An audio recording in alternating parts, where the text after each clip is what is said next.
CBS News political director John Dickerson joins us now. John, good morning. Good morning, Charlie. What did the president accomplish? Well, I think at the most basic level, he got a chance to talk to the American people who haven't been following this every way, and he got a chance to make his case on moral grounds, on national security grounds, and say that America had a unique role. But there was a way in which members of Congress are saying he needed to speak to give them cover.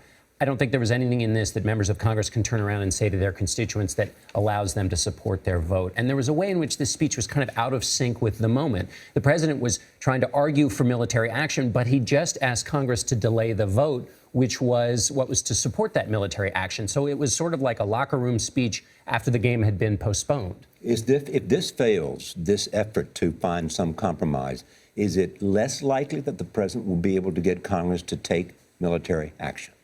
Well, that's one theory, which is that the support has been leaking on this since the president started making the case. And I've talked to members who've been brought into the White House, who's gone to the Situation Room. They've seen the pictures. They've talked to the president. They've talked to the vice president. And they've come out and said, no, I'm not voting for this. So each day that goes by, the president has lost support. So to the extent that this diplomatic effort drags on, it can lose support. But it also allows the president a position to say, we tried diplomacy. This is how recalcitrant Syria is. We're going to act.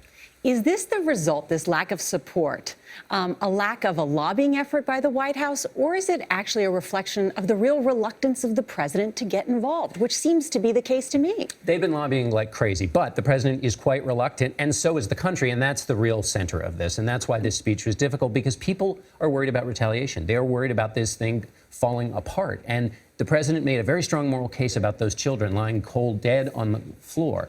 But people, while they feel that, don't necessarily think that gets them over the hump of being reluctant about action. Politico and John Harris wrote a column this morning about the speech last night, calling it the Obama's zig versus zag. But there were it's almost as if several people wrote this speech. Well, it was being written sort of, it's like putting a plane together while it's flying in the air. Things are changing underfoot. The president wants to keep the pressure up, but he's also saying delay the vote, which is the mechanism for keeping the pressure up. And so there are a lot of things going on at the same time, and that's what led to this. There's also the question, how long will the president give this compromise an opportunity to work? Right. Well, it looks like that Assad has sort of been scared straight by this threat of force. But on the other hand, as we talked about, if it looks like a delaying action, if it looks like a bluff, then the president, again, is leaking support in Congress.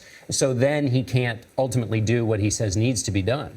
And on the same case, now, as Nancy reported, you have a group of senators, and this is gaining momentum, we hear, in the Congress, that would say Assad has 45 days to sign the Chemical Weapons Convention, comply with that, or there will be military authorization. Right, and that reconnects the threat of force to the diplomacy, which has been disconnected at the moment with this pause. So this measure allows them to say, and it also is a safe place for some senators who didn't want to vote for action right now, but it would allow a provision that would say, look, we tried diplomacy, it failed, and then action.